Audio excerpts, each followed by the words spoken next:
Shalom saudara yang dikasih dalam Tuhan Yesus Kristus. Pada siang hari ini kembali kita boleh ada sebagaimana kita ada pada siang hari ini. Dan sebelum kita masuk dalam ibadah pada siang hari ini,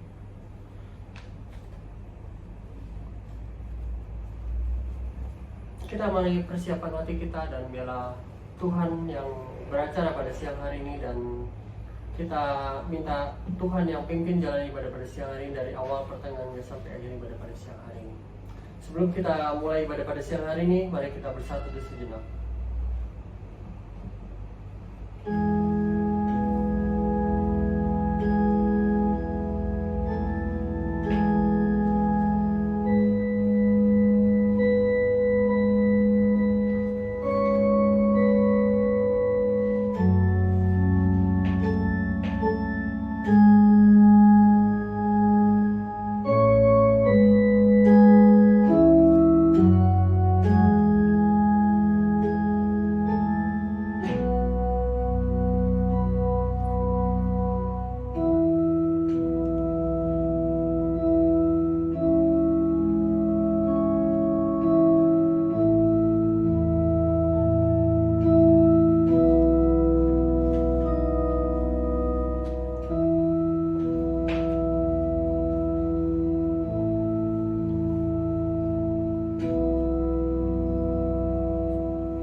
Sebelum ibadah kita mulai, saya minta mohon maaf dengan hormat agar handphone saya di silent sejenak. Terima kasih. Ibadah pada siang hari ini pada tanggal 14 Juni tahun 2020 dibuka dalam nama Bapa dan Putra dan Roh Kudus. Amin. Ayat panggilan beribadah pada siang hari ini terambil dari Mazmur 146 ayat yang pertama dan kedua, yang berkata demikian. Haleluya, pujilah Tuhan hai jiwaku, aku hendak memuliakan Tuhan selama aku hidup, dan bermazmur bagi Allahku selagi aku ada. Mari kita masuk dalam hadirat Tuhan dan kita mau katakan, mari bertemu dalam kasih-Nya. Kami undang singar untuk maju ke depan.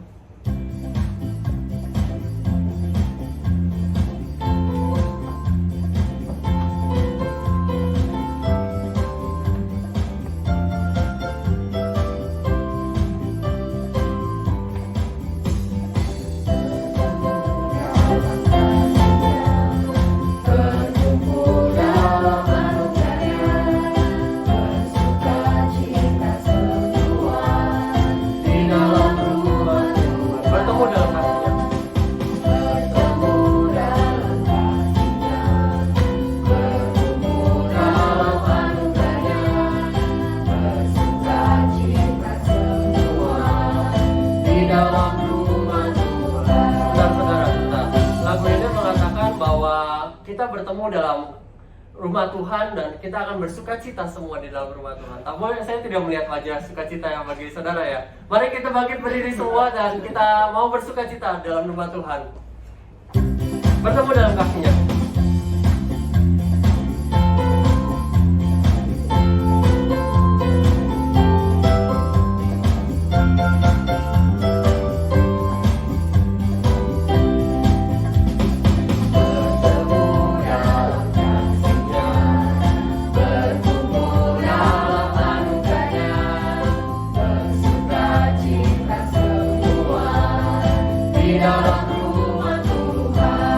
Bertemu dalam kasih.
Firman-Nya berkata dalam Mazmur 23 ayat yang pertama dan yang kedua, Tuhan adalah gembalaku yang baik.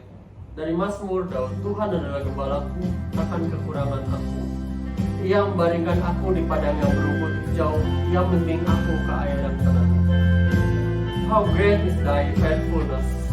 Kita percaya kalau pada siang hari ini kita boleh ada sebagaimana kita ada karena Tuhan, karena kesetiaan Tuhan, karena kebaikan Tuhan, karena anugerah yang Tuhan berikan dalam kehidupan kita. Mari kita katakan, I am here because of your grace.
Yesaya 9 ayat yang ke-6 berkata, sebab seorang anak telah lahir untuk kita, seorang putra telah diberikan untuk kita. Lambang pemerintahan ada di atas bahunya, dan namanya disebut orang penasihat ajaib, Allah yang perkasa, Bapa yang kekal, Raja damai. Sebelum kita masuk dalam doa pengakuan dosa dan ucapan syukur pada siang hari ini, mari kita mau menyanyikan sebuah lagu Of All Powers.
minta Tuhan yang menyucikan kembali kita. Kita minta Tuhan yang menguduskan kembali kita. Dan biarlah pada siang hari ini kita boleh bertemu bukan dengan bukan dalam Dia.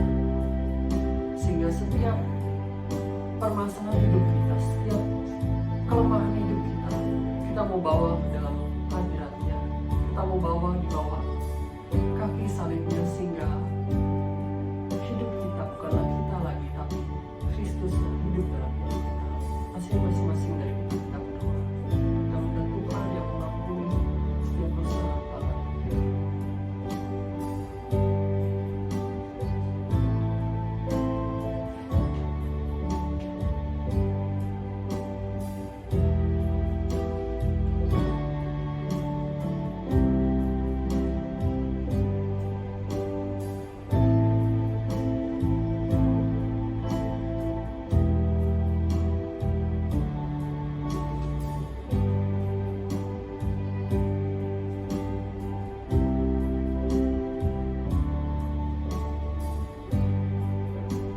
Dengan hormat kami undang hamba-Nya untuk menutup doa pengakuan dosa dan mencapai syukur pada siang hari.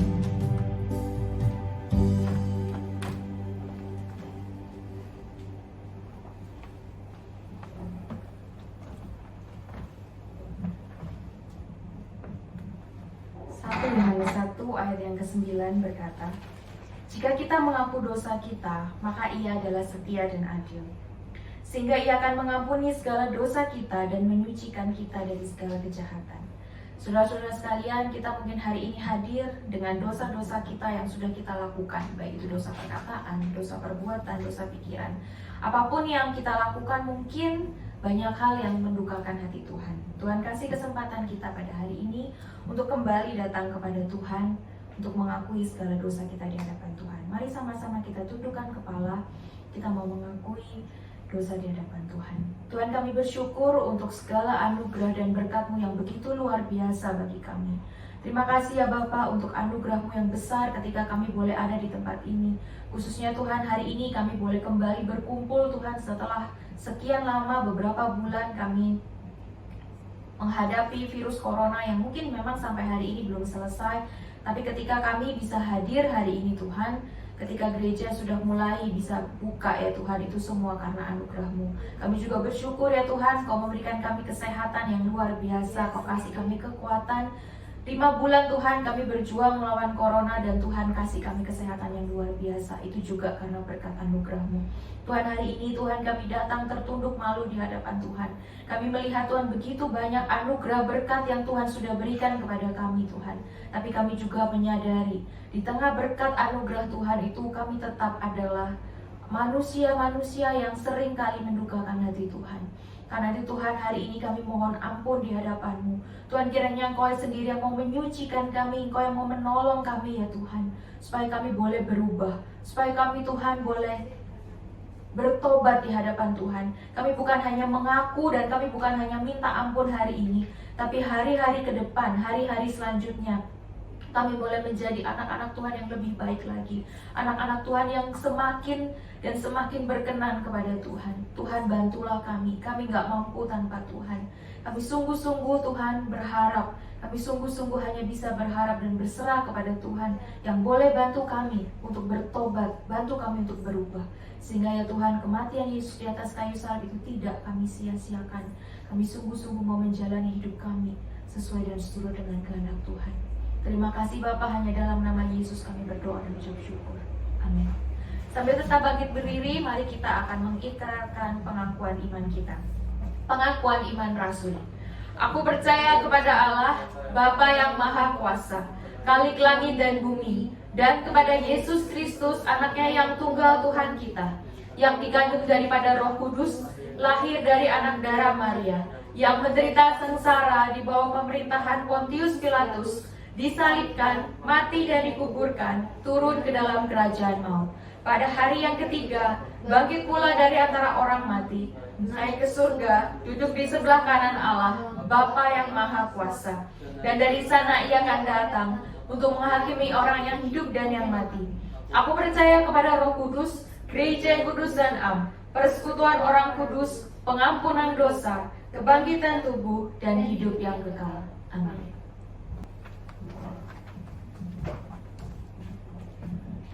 Mari sebelum kita mendengarkan firman Tuhan, kita mau menyanyikan sebuah lagu seperti Rusa Rindu Sungai. Mazmur 42 ayat yang kedua berkata, seperti rusa yang merindukan sungai yang berair, demikianlah jiwaku merindukan Engkau ya Allah.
Selamat pagi, selamat sore, selamat malam untuk teman-teman yang nonton via YouTube ya.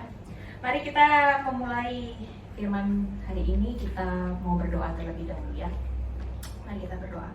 Tuhan Allah Bapa kami yang bertahta dalam kerajaan surga, kami bersyukur kembali ya Tuhan. Tuhan kasih kesempatan kami untuk kami hadir di tempat ini. Ini semua karena anugerah Tuhan, penyertaan Tuhan yang begitu luar biasa dalam kehidupan kami.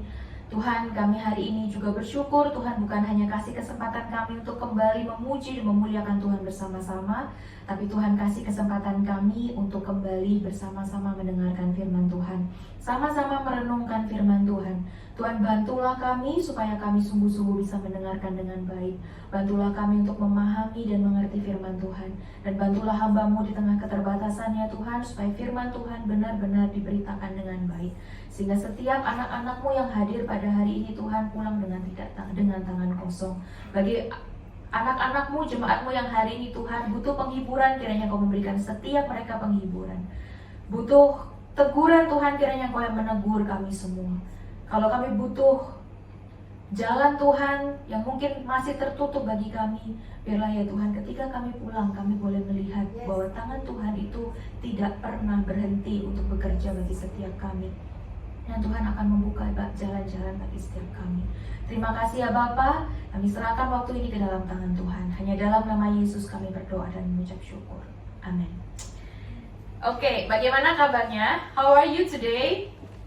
Good? Fine? Good? Ya. Ya, jadi memang hari ini karena duduk, sorry. Sit down please. Kalau gitu kita buka Alkitab kita dulu ya. Dari Matius pasal yang kelima ayat 38 sampai 42. Matthew 5 verse 38 until 42. Matius 5 ayat 38 ayat sampai 42. Matthew 5 verse 38 until 42. Oke, kalau sudah semuanya menemukan, saya akan membacanya bagi kita semua. Kamu telah mendengar firman, mata ganti mata dan gigi ganti gigi. Tetapi aku berkata kepadamu, janganlah kamu melawan orang yang berbuat jahat kepadamu. Melainkan siapapun yang menampar pipi kananmu, berilah juga kepadanya pipi kirimu. Dan kepada orang yang hendak mengadukan engkau karena mengingini bajumu, serahkanlah juga jubahmu. Dan siapapun yang memaksa engkau berjalan sejauh 1 mil, berjalanlah bersama dia sejauh 2 mil. Berilah kepada orang yang meminta kepadamu, dan janganlah menolak orang yang mau meminjam daripadamu.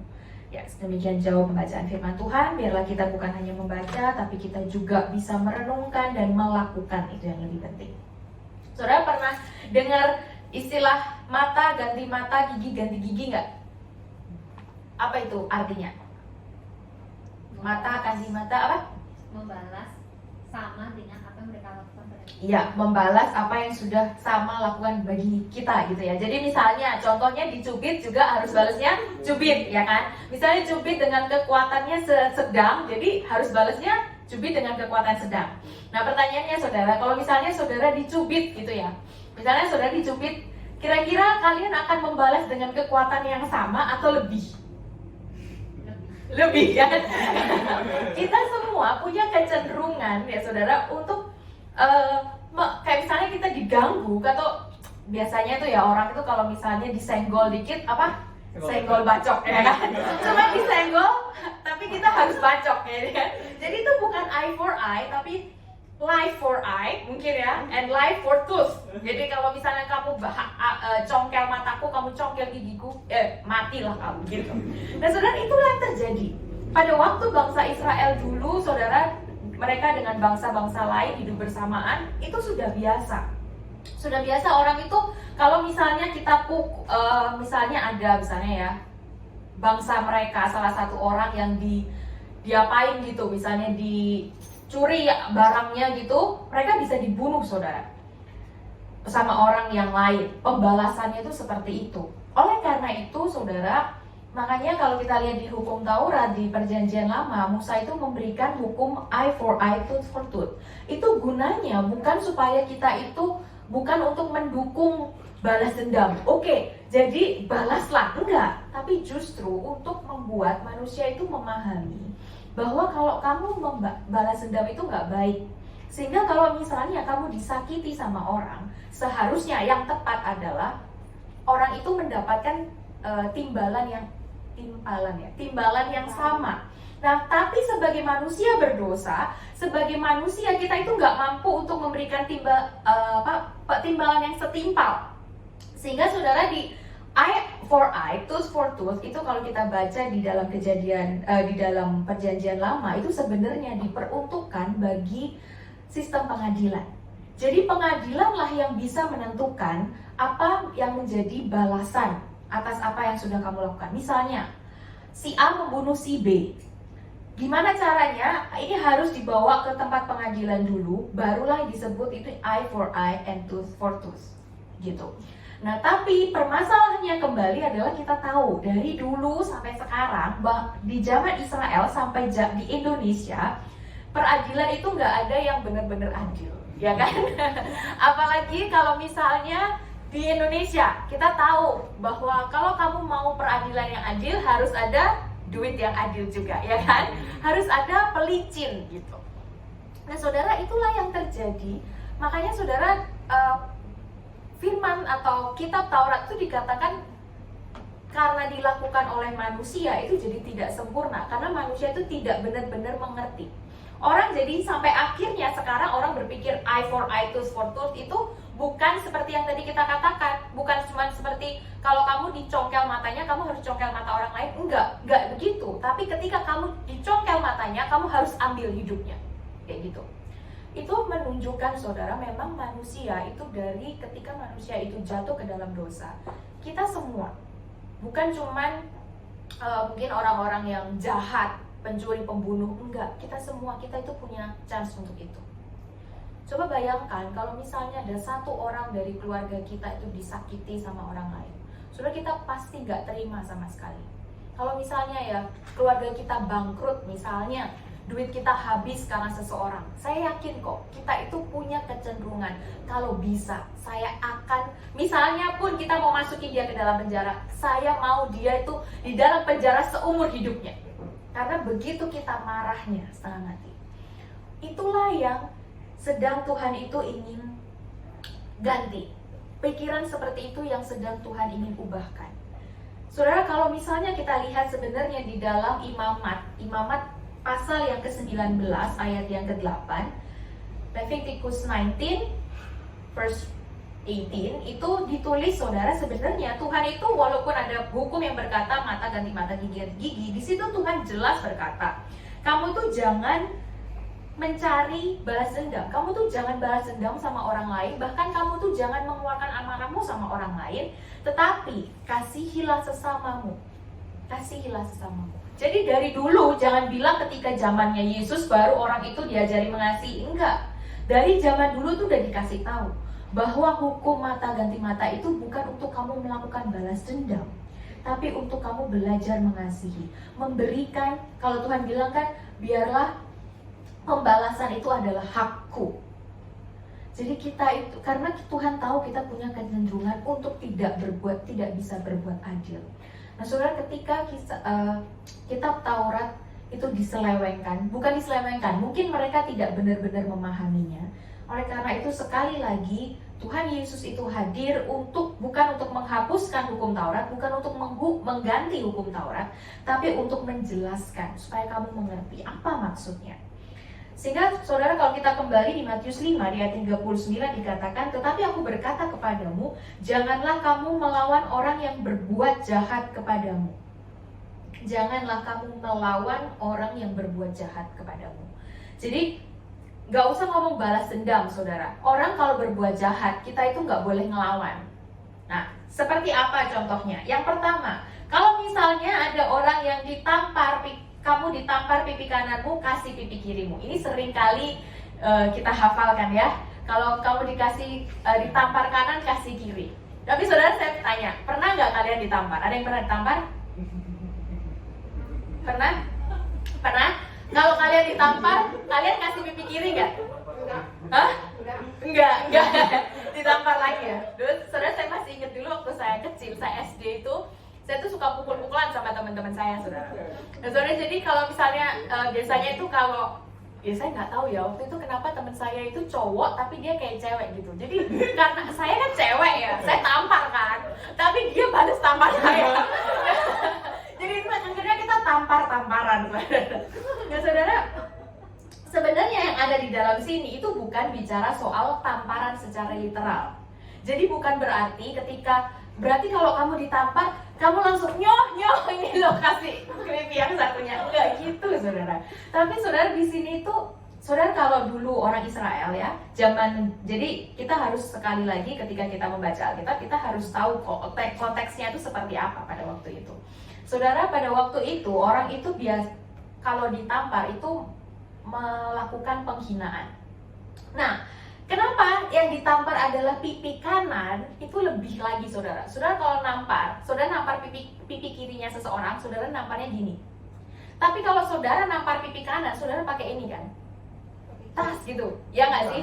Nggak, masa begini, enggak kan? Hah? Enggak, maksudnya jadi orang dulu itu kalau nampar itu begini, tapi kalau misalnya dia nampar pipi kanannya itu pakai ini.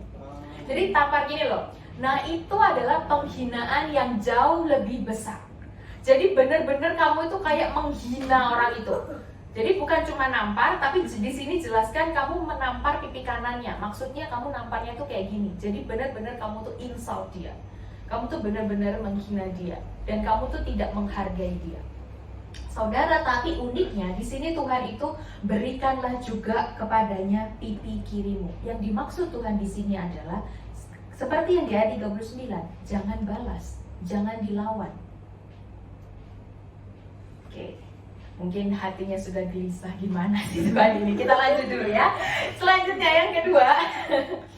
Itu gak mudah memang, saudara. Yang kedua ya. Yang kedua dikatakan apa yang di ayat 40, kepada orang yang mengadukan engkau karena mengingini bajumu, serahkanlah juga jubahmu. Ini juga gak mudah, saudara ya. Ini tuh ceritanya gini. Ceritanya itu orang, jadi kayak dia itu diajukan di peradilan ya. Dia disu gitu loh. Dia disu, terus habis itu masuk ke pengadilan, terus kemudian pengadilan memutuskan, oke, kamu boleh mengambil hartanya dia, bajunya, digambarkan dengan baju. Tapi saudara, ketika Tuhan berkata, kalau kamu disu sama orang, diminta bajumu, kasih juga jubahmu. Kalau orang dulu, saudara, bajunya itu kan, pernah lihat bajunya orang-orang zaman dulu nggak? Saya nggak bisa kasih di sini. Pokoknya itu bajunya itu ada di dalam, terus tapi ada luarannya. Nah, justru luarannya itu yang penting. Unik sekali, saudara, ketika Tuhan itu menyuruh kita, ketika kamu diminta bajumu, itu kasih luaran yang jauh lebih penting. Saudara bisa membayangkan nggak? Ini tuh semakin orang mendengarkan, pertama ditampar, katanya suruh kasih kiri. Sekarang diminta baju, suruh kasih jubah lagi. Saudara bisa bayangkan para pendengarnya Tuhan Yesus pada waktu itu. Sesek ya saudara, iya nggak sih? Sesek sekali. Gimana cara kita bisa melakukannya? Itu sama sekali nggak mungkin. Orang kita dicubit aja, kita mau cubitnya berkali-kali, lebih keras lagi. Nah, ini disuruh diem. Bahkan nggak cuma diem loh saudara, disuruh ngasihkan apa yang jauh lebih berharga. Wow. Oke, kita lanjutkan selanjutnya. Di ayat yang ke-41, Tuhan belum selesai. Di ayat yang ke-41 Tuhan berkata, dan siapapun yang memaksa engkau berjalan sejauh 1 mil, berjalanlah bersama dia sejauh 2 mil. Saudara, pada waktu itu bangsa Roma, orang-orang kan mereka ini dijajah sama Romawi ya. Orang Roma itu sering menyuruh bangsa-bangsa Israel itu untuk berjalan jauh gitu, berjalan 1 mil. Nah, di sini Tuhan itu menyuruh mereka, kalau kamu disuruh jalan 1 mil, jalan 2 mil. Kalau misalnya kamu tuh disuruh mereka untuk melakukan sesuatu, lakukan itu 2 kali lipat. Saudara, ini yang melakukan itu adalah orang Roma, orang yang menjajah mereka, bukan orang sembarangan. Kalau mungkin kita ya disuruh sama mama papa kita atau keluarga kita, tolong kamu jalan ke pasar. Kemudian misalnya kita pergi ke pasar yang jauh sekalipun, kita mungkin masih bisa terima. Tapi bayangkan kita disuruh sama musuh kita, tolong kamu ke pasar. Terus Tuhan suruhnya apa? Pergi aja ke pasar yang lebih jauh. Saudara, waktu kita membaca 3 hal ini, 3 hal aja, itu mungkin kita sesek, saudara. Ya nggak sih? Kayak bagaimana kita bisa melakukannya? Bagaimana kita yang punya kecenderungan untuk justru membalas yang lebih parah, sekarang kita itu nggak boleh membalas. Bahkan kita itu disuruh memberi lebih. Kita itu disuruh walk extra miles. Saudara, mungkin itu yang menjadi pertanyaan setiap kita. Tapi saudara, itulah yang Tuhan inginkan, bukan karena kita mampu. Saudara, saya teringat hal ini. Saudara, Tuhan Yesus pun melakukan hal yang demikian. Tuhan Yesus itu memberikan contoh yang hidup, yang live buat kita. Bukan berarti saudara kalau lihat perjalanan hidup Tuhan Yesus, ketika Tuhan Yesus itu berusaha dibunuh, bukan berarti Tuhan itu ya udah bunuhlah aku, kan enggak juga. Ada waktunya, ada kalanya Tuhan pergi, ada kalanya Tuhan itu melakukan hal yang lain untuk tidak dibunuh gitu ya, melarikan diri. Tapi ketika memang waktunya dia harus mati di atas kayu salib pun dia rela melakukannya.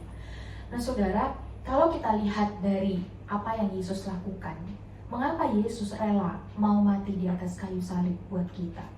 Mungkin sebagian dari kita akan berpikir, iya karena dia mengasihi kita. Iya, itu benar, karena dia mengasihi kita dan gak ada cara lain selain dia harus mati di atas kayu salib sehingga dia mati, dia rela. Itu di satu sisi benar seperti itu. Tetapi di sisi lain, Yesus mati di atas kayu salib karena dia sendiri adalah kasih. Dia punya identitas, dia adalah kasih. Bisa gak Tuhan Yesus yang adalah Tuhan gak mengasihi? Gak bisa. Dan ketika kasih itu harus disempurnakan, harus dinyatakan dengan sempurna. Kasih dinyatakan dengan sempurna ketika Yesus harus mati di atas kayu salib. That's why Tuhan Yesus mati di atas kayu salib. Karena dia adalah kasih. Bukan cuma karena dia mengasihi manusia, tapi karena dia juga adalah kasih. Karena identitasnya. Demikian juga dengan kita. Saudara, kalau kita baca ini, kalau kita lihat ini, mungkin secara manusia kita nggak akan pernah bisa melakukannya. Nggak usah saudara, saya pun yang sebagai hamba Tuhan pun saya nggak bisa. Saya jujur, saya nggak bisa melakukannya. Saya pun manusia berdosa yang saya juga punya kecenderungan sama dengan kalian. Ketika saya disakiti, saya juga ingin menyakiti orang itu jauh lebih menyakiti orang itu gitu loh. Saya disakiti sekali, saya akan menyakiti dia 2 kali. Tapi saudara, kita harus ingat status kita, identitas kita. Di sini Tuhan Yesus itu kalau di Matius 5 sampai Matius 7 itu Tuhan Yesus itu khusus bicara buat para murid. Artinya adalah orang-orang yang sudah dipilih sama Tuhan.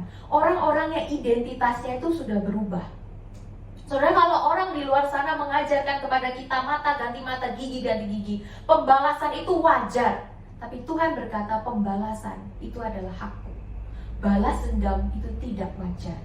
Tuhan tidak pernah berkata kepada kita, kita harus membalas dendam. No. Bahkan Tuhan gak balas dendam sama kita. Saudara bisa bayangkan kalau Tuhan balas dendam sama kita, apa yang akan terjadi? Mati kita semua, pasti. Saya yakin 100%. Tapi Tuhan gak balas dendam. Tuhan malah mengorbankan dirinya di atas kayu salib buat kita. Karena dia adalah kasih.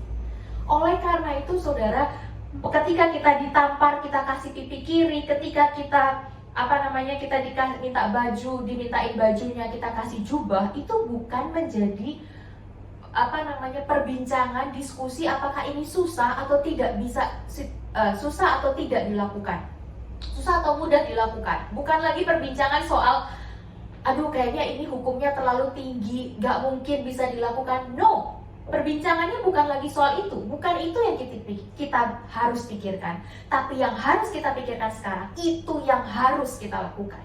Bukan karena kita bisa, bukan karena kita mampu, tapi itu identitas kita. Ketika kita ada di dalam Tuhan yang adalah kasih, kita pun kasih. Ya kan?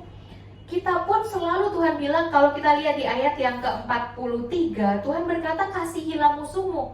Saudara, Tuhan berkata kalau misalnya kamu mengasihi orang yang mengasihimu, apa upahmu? Apa bedanya kamu sama orang lain? Tapi justru Tuhan itu ingin kita walk extra miles, walk another miles. Ketika semua orang belajar itu mengasihi orang yang dikasihinya, kamu harus belajar mengasihi musuhmu. Ketika hakmu, ketika ketika kamu diinjak-injak sama orang, biarkan dia melakukan itu. Bukan karena kita itu membiarkan diri kita, bukan karena kita bodoh saudara, tapi karena kita memiliki kasih. Kasih yang cukup besar sehingga kita bisa mengampuni, menerima, bahkan mengasihi orang-orang yang gak bisa untuk dikasihi. Saudara, saya tahu ini susah. Dan seringkali saudara kita mungkin bilang, ya ngomong itu gampang, tapi melakukannya susah. Ya, itu benar, saya setuju. Tapi bukan berarti itu menjadi alasan kita untuk tidak melakukannya. Sudah seperti yang beberapa minggu ini kita bicarakan, kita percaya sama Tuhan, kita itu sedang diproses sama Tuhan. Dan proses setiap kita itu gak mudah. Dan hari ini Tuhan ingin memproses kita untuk tidak sama seperti dunia ini. Tuhan ingin supaya kita bekerja lebih lagi. Bukan sekali lagi karena kita mampu, tapi karena kita punya identitas sebagai anak-anak Tuhan yang adalah kasih. Tuhan kasih kita kekuatan. Saudara, kalau kita baca, mari kita buka dalam Ulangan pasal yang ke-8 ayat yang ke-18. Deuteronomy 8 verse 18. Ulangan 8 ayat yang ke-18. Kalau sudah, saya akan membaca untuk kita semuanya ya. Tetapi haruslah engkau ingat kepada Tuhan Allahmu, sebab Dialah yang memberikan kepadamu kekuatan untuk memperoleh kekayaan dengan maksud meneguhkan perjanjian yang diikrarkannya dengan sumpah kepada nenek moyangmu sampai sekarang ini. Saudara, remember the Lord your God. Ketika kita nggak mampu melakukannya, secara manusia saudara, kita nggak mampu melakukannya. Saya pun nggak mampu. Tetapi remember the Lord your God. Ingatlah akan Tuhanmu. Tuhan yang kasih kita ability untuk melakukannya. Tuhan yang kasih kita kekuatan untuk melakukannya. Saudara-saudara bisa lihat, baca atau dengar kisah-kisah di mana orang-orang Kristen, saudara. Saya masih ingat, yang paling saya ingat itu cerita soal Adelia Sarah ya, kalau nggak salah namanya. Pokoknya kasus pembunuhan beberapa tahun yang lalu di Indonesia. Dia itu dibunuh sama mantan pacarnya. Kemudian mantan pacar beserta dengan pacar dari mantan pacarnya yang baru. Nah, jadi itu kompleks ya saudara. Perempuan ini dibunuh. Nah, saudara, itu menjadi kasus yang besar di Indonesia. Dan kemudian yang luar biasanya, orang tuanya berkata apa? Saya akan memaafkan dia karena Tuhan lebih dulu mengasihi saya. Saudara, kalau kalian bisa lihat itu di Yes He Is, bagaimana mereka itu, orang tuanya itu berjuang. Saudara, mereka itu bukan tiba-tiba oke, karena aku harus mengasihi, aku akan mengasihimu. Enggak, itu pergumulannya berat saudara. Di Yes He Is itu diceritakan, mamanya itu cerita bagaimana dia itu bergulat sama Tuhan. Tuhan, gak bisa aku melakukan ini. Bagaimana mungkin, itu anak satu-satunya, anak tunggal cewek satu-satunya, dibunuh. Bahkan kalau masalah itu pembunuhannya itu cukup tragis kan. Orang tua mana yang gak sakit hati? Tapi ketika dia dimampukan oleh Tuhan, ketika dia terus bergumul sama Tuhan, dia berkata, oke, hukum tetap berjalan, tapi saya akan mengampunimu. Saudara, itu gak gampang. Dan saudara, satu hal lagi, ketika kita berkata bahwa kita harus mengasihi orang, kayak tadi ya, menampar, terus kita ngasih, itu bukan berarti secara bodoh kita melakukannya, tetapi kita melakukannya atas dasar kasih. Kalau kita lihat saudara di ayat yang selanjutnya, di ayat yang ke-42, Matius 5 ayat yang ke-42, Tuhan itu menutupnya dengan demikian.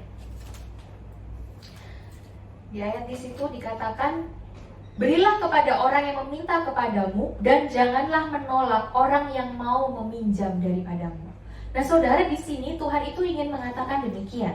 Ketika kita itu diminta sama orang untuk melakukan sesuatu, bukan berarti kita itu pasti memberikan segalanya. Contoh, saudara, kalau papa saya itu selalu mengingatkan, kalau misalnya kalau di Indonesia itu kan banyak kan pengamen, banyak pemulung dan sebagainya. Dulu waktu saya nggak ngerti, saudara, saya akan memberi pengamen, pemulung, karena kan kasihan. Kita selalu dikasih tahu kan kita harus memberi dan sebagainya. Saudara, itu baik, tapi papa saya sih berkata demikian. Papa saya itu tidak akan memberi kalau orang itu masih kuat, masih sehat. Karena papa saya bilang begini, dia itu masih bisa kerja. Kalau kita terus kasih dia uang, itu nggak baik buat dia. Itu nggak akan membuat dia punya hidup yang lebih baik. Hidupnya bisa lebih hancur. Nah saudara, itulah mengasihi. Mengasihi itu bukan berarti saudara ketika kita itu disakiti kemudian kita itu ya sudah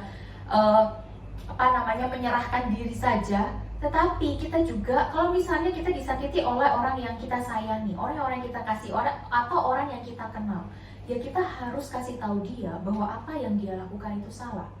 Seperti contohnya Ade Sarah tadi itu, kedua orang tua Ade Sarah, walaupun dia itu harus, dia memaafkan si pembunuh anak-anaknya, tapi dia tetap berkata proses hukum harus tetap berjalan. Apakah itu tidak mengasihi? No, itu justru bentuk mengasihi yang benar. Saudara, orang tua kita mengasihi itu bukan cuma dengan memanjakan kita. Semua yang kita mau dikasih. Nanti kita mau minta pisau juga dikasih. Mati nanti kita, saudara. Tapi orang tua kita tahu, karena dia mengasihi kita, dia tahu apa yang terbaik buat kita, bukan? Dan saudara, ketika Tuhan meminta kita juga untuk work extra miles, untuk melakukan yang lebih, itu juga atas dasar kasih. Bukan berarti kita memberikan semuanya, tetapi kita juga harus dengan atas dasar mengasihi yang benar. Mengasihi yang benar. Kalau misalnya kita lihat di sini, berilah kepada orang yang meminta kepadamu, dan janganlah menolak orang yang mau meminjam daripadamu. Berilah kepada orang yang meminta kepadamu. Tapi Tuhan gak bilang kan, semua yang dia mau terus kasih aja, kan gak gitu. Ada waktunya. Ada waktunya. Kita juga harus mendidik dia dengan kasih. Sekali lagi, karena kita adalah kasih. Nah saudara, kalau misalnya kita di dalam pekerjaan ya, kalau kita di dalam pekerjaan, kita itu pasti berusaha keras, ya kan, supaya kita itu dipromosikan, supaya kita itu naik jabatan, ya kan, kita berusaha keras untuk naik jabatan. Sehingga saudara, apapun yang terjadi, begitu susahnya kita kerja keras, mau pulang lembur, terus habis itu mungkin gak tidur berhari-hari, kita akan melakukan, ya kan? Karena kita mau naik gaji, kita mau naik jabatan. Saudara, kekristenan tidak seperti itu. Kekristenan itu terbalik. Kita tidak melakukan semua ini supaya kita mendapatkan sesuatu, tapi kita mendapatkan sesuatu dulu. Karena itu kita harus melakukannya. Ketika Yesus mati di atas kayu salib, itu selesai. Kita mendapatkan kasih anugerah dari Tuhan. Bukan cuma keselamatan, bukan cuma nanti kita pasti masuk surga, gak cuma itu, tetapi identitas yang baru. Identitas yang membuat kita bisa menjalani hidup ini sesuai dan seturut dengan kehendak Tuhan. Termasuk ketika kita bisa melakukannya, melakukan apa yang Tuhan suruh walaupun itu berat. Jadi saudara, hari ini marilah kita seperti ayat yang ke-48 dikatakan, karena itu haruslah kamu sempurna, sama seperti Bapamu yang di surga adalah sempurna. Kita adalah anak-anak Tuhan. Kita sudah lagi ada di dalam proses untuk disempurnakan sama Tuhan. Jadi kita gak bisa bilang bahwa aku tidak bisa mengasihi orang lain, bahwa ketika ada orang yang menyakiti aku harus menyakiti dia jauh lebih lagi. Kita gak bisa lagi ngomong kayak gitu lagi, saudara. Karena identitas kita adalah kasih. Ketika kita tidak melakukan, berarti kita sudah tidak berjalan sesuai dengan identitas kita lagi. Kita sudah kehilangan identitas. Seperti seorang mahasiswa yang sudah gak mau belajar lagi, dia udah gak jadi mahasiswa lagi, ya kan? Sama dengan itu, karena kita adalah murid-murid Tuhan, kita adalah anak-anak Tuhan, makanya saudara kita bisa melakukannya. Dan sekali lagi, ikatlah akan Tuhan. Tuhan, kami bersyukur untuk segala anugerah berkat yang sudah Tuhan berikan pada kami. Tuhan, ketika kami membaca apa yang barusan kami baca dan kami merenungkannya, Tuhan, mungkin kami datang dengan hati yang sesak. Kami gak tahu apa yang kami bisa melakukannya. Bahkan mungkin hari ini Tuhan, kami sedang bergumul dengan hal ini. Kami merasa Tuhan, ini sama sekali gak adil. Sama sekali gak adil Tuhan. Bagaimana mungkin kami bisa melakukannya? Tapi ingatkanlah kami Tuhan, bahwa Tuhan terlebih dulu memberikan teladan buat kami. Kematian Yesus di atas kayu salib itu sebenarnya juga gak adil. Karena Tuhan gak pernah salah, Yesus gak pernah salah, Yesus gak pernah berdosa, tapi Yesus yang harus mati di atas kayu salib buat kami.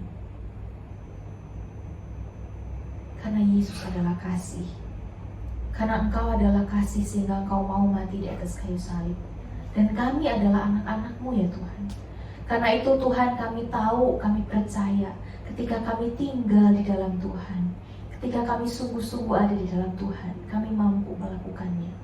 Bukan karena kami mampu Tuhan, bukan karena kami mampu karena kekuatan kami sendiri, tapi karena Tuhan yang memampukan kami. Tuhan yang kasih contoh sama kami terlebih dahulu. Bukan cuma kasih contoh, Tuhan yang terus bersama-sama dengan kami, menguatkan kami, menolong kami, supaya kami bisa melakukannya. Kalau hari ini Tuhan kami belum bisa melakukannya, kalau hari ini Tuhan kami masih terus ingin membalas orang yang menyakiti kami, ada kepahitan-kepahitan yang kami rasakan, Tuhan bantu kami untuk melepaskannya. Kalau hari ini Tuhan kami datang Tuhan dengan sedang menyusun susunan untuk bagaimana balas dendam dengan orang yang menyakitin kami, Tuhan tolong kami hancurkan itu rencana ya Tuhan. Ubah hati kami, bukan hati yang membenci, bukan hati yang memusuhi, tapi hati yang mengasihi. Karena kami adalah anak-anak Tuhan, karena kami adalah kasih, karena kami sudah mendapatkan kasih yang jauh lebih besar, yang cukup untuk mengampuni orang-orang di sekitar kami. Tuhan, kiranya Kau terus menuntun kami untuk supaya kami bisa menjadi sempurna, karena kami adalah anak-anak Tuhan, karena Bapa kami adalah yang sempurna. Oleh karena itu, ketika kami ada di dalam Tuhan, seharusnya kami sedang berjalan dalam kesempurnaan. Tapi ketika Tuhan kami gagal dan terus gagal, Tuhan terus bantu kami, tolong kami supaya kami kembali berdiri, kami kembali berjalan ya Tuhan, supaya kami satu saat nanti kami sungguh-sungguh bisa mencapai kesempurnaan itu. Tuhan bantu kami supaya kami stop untuk berkata itu mudah dikatakan tapi susah dilakukan. Stop kami untuk berkata itu mustahil kami lakukan. No Tuhan, bantu kami untuk berkata kalau Tuhan mau kami melakukan itu, kami akan lakukan. Kalau Tuhan mau kami mengampuni, Tuhan akan kasih kekuatan kami untuk mengampuni, dan kami pasti bisa mengampuni. Betapa susahnya, betapapun menyakitkannya Tuhan, tapi kami percaya ketika Tuhan bersama dengan kami bisa melakukan apapun sesuai dengan kehendak Tuhan. Hanya di dalam nama Yesus kami berdoa dan ucap syukur. Amin.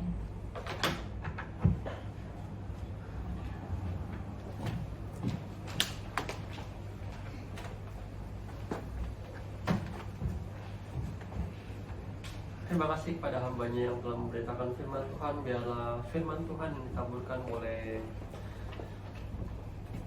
bertumbuh dalam kehidupan kita, dan kita bukan saja menjadi pendengar firman-Nya, tapi kita boleh menjadi pelaku firman Tuhan. Mari sebelum kita mengakhiri ibadah pada siang hari ini, kita mau memberikan yang terbaik kepada Tuhan. Kita mau bawa persembahan kita kepada Tuhan. Kita mau katakan, bawa persembahanmu dalam rumah Tuhan.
siang hari ini.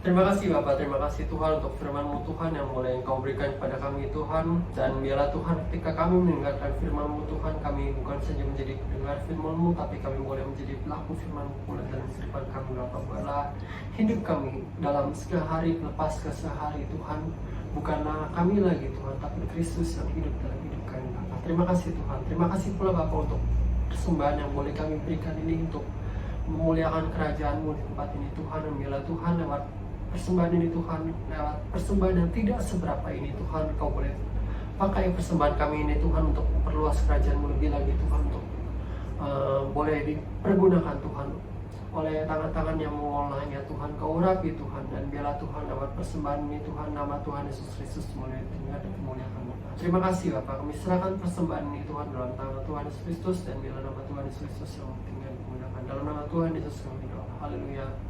Amin. Kami untuk sudah kembali. Dan pengumuman pada siang hari ini, jadi saat ini di Hong Kong ini sehubungan dengan pemberlakuan yang masih berlaku untuk social distancing yang ada di Hong Kong ini, maka yang dapat hadir di gereja ini hanya ada 8 orang. Maka bagi yang akan mendaftar, kami minta untuk sebelumnya dapat mendaftar kepada Saudari Cynthia untuk hadir dan beribadah dalam minggu-minggu berikutnya. Apakah ada pengumuman lainnya lagi?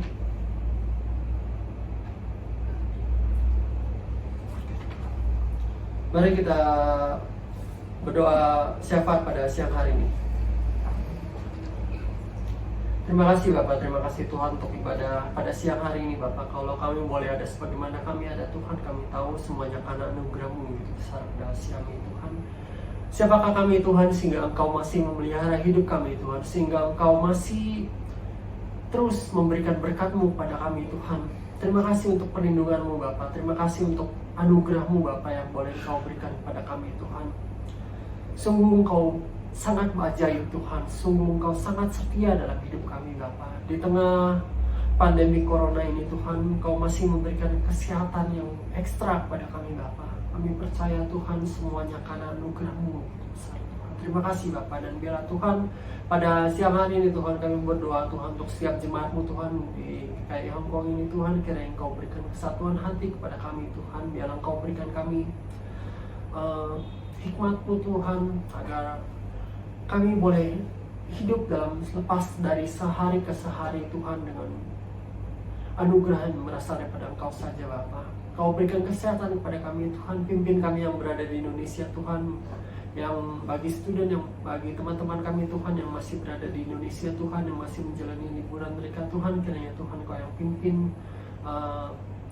holiday mereka Tuhan, dan Kau yang campur tangan dalam kehidupan mereka Tuhan. Bagi kami yang ada di sini Tuhan, Kau yang pimpin kami Tuhan di tengah pandemi corona ini Tuhan, Kau yang campur tangan Tuhan, dan biarlah Tuhan Kau juga Bapa yang mau menyertai dimanapun jemaat GKI Hong Kong ini berada Bapak. Terima kasih Bapak. Berdoa pula Bapak untuk pemerintah di Hong Kong, China dan Macau ini Tuhan. Kami percaya Tuhan Kau yang campur tangan Tuhan untuk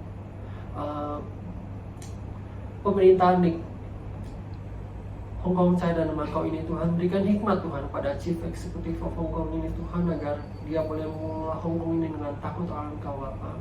Dan ketika kami mendengar Tuhan bahwa National Security Law ini akan diterapkan di Hong Kong Tuhan, kami tidak tahu bagaimana Tuhan, tapi kami percaya Tuhan kalau Engkau izinkan National Security Law ini boleh ada di Hong Kong ini Tuhan, Kau punya maksud yang indah Tuhan untuk Hong Kong ini Tuhan. Juga untuk demo yang berlangsung di Hong Kong ini Tuhan, kiranya Tuhan Kau yang campur tangan Tuhan setiap para pendemo Tuhan, Kau berkati mereka Tuhan, dan biarlah Kau yang memberikan mereka hikmat Tuhan, agar mereka boleh bagaimana menyampaikan aspirasi mereka Tuhan, boleh menyampaikan pemikiran mereka Tuhan kepada Hong Kong government ini Bapak, sehingga kedua belah pihak Tuhan boleh berdamai Bapak. Terima kasih Bapak. Kami berdoa pula Bapak untuk pemerintahan Jokowi Tuhan dan para menterinya Tuhan, kiranya Tuhan Kau berikan hikmat kepada Presiden Indonesia Tuhan. Kau juga Bapak yang memberikan hikmat Tuhan kepada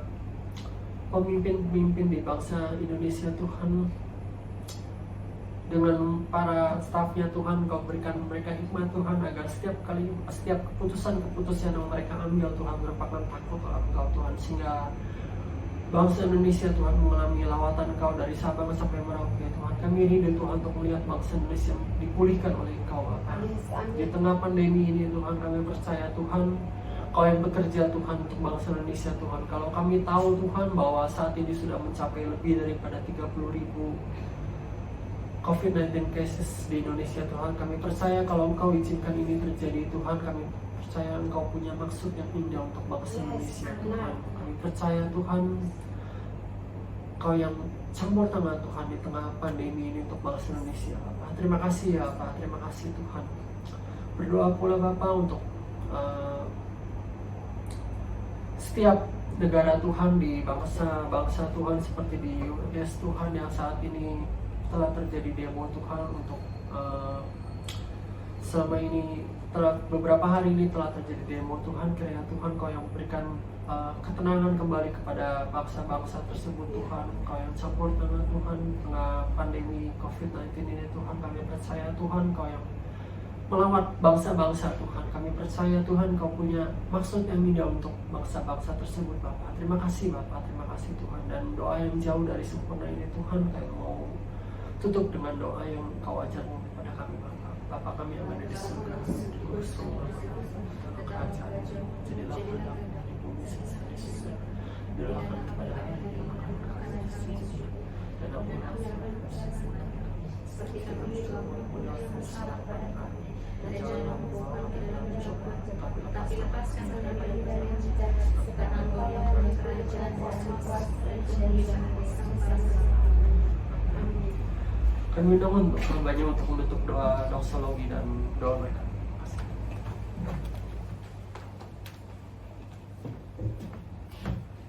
Saudara-saudara, sebelum doksologi saya teringat akan satu pengumuman. Jadi hari ini kita dapat kabar duka cita dari, jadi di kebaktian pertama ada satu AI namanya AI Shuing. Saya masih nggak tahu apakah kemarin meninggalnya atau hari ini. Jadi dia meninggalnya mendadak. Jadi ya ini pasti menjadi luka yang mendalam. Kalau misalnya teman-teman tahu, saya nggak tahu ya, AI-nya itu pendek, kecil-kecil gitu AI-nya, tapi ya dia lancar sih berbahasa Indonesia biasanya ya, terus rambutnya agak keriting. Nah, AI Shuing hari ini dipanggil Tuhan atau kemarin saya nggak tahu, tapi kita doakan ini pasti menjadi pukulan yang berat buat anak-anak dan juga buat keluarganya. Kita berdoa supaya Tuhan sendiri akan menguatkan. Jadi tolong dibawa dalam doa juga untuk mungkin proses apa sih namanya, kedukaan ya, penghiburan dan sebagainya. Kita teman-teman bisa bantu doakan supaya semuanya boleh berjalan dengan baik. Oke, itu saja pengumuman dari saya. Kita akan mengembalikan segala kemuliaan hanya bagi nama Tuhan. Doksologi.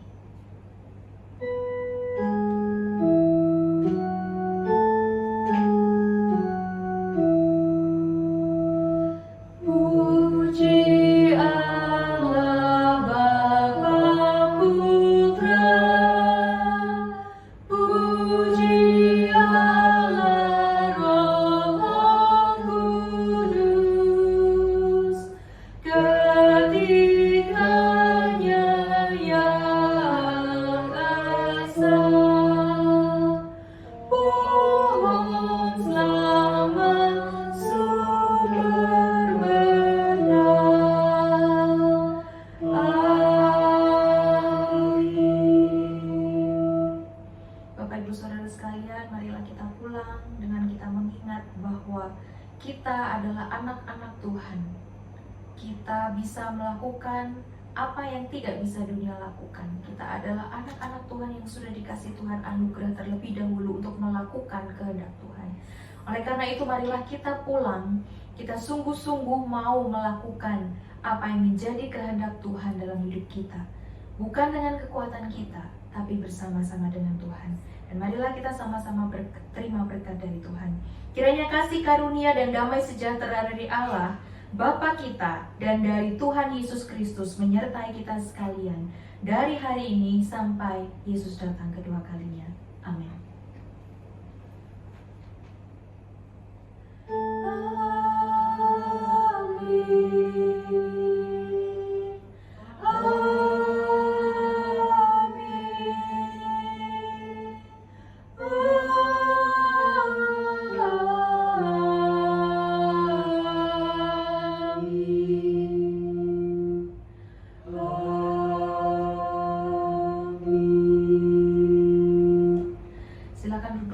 saat teduh kebaktian selesai. Tuhan Yesus memberkati.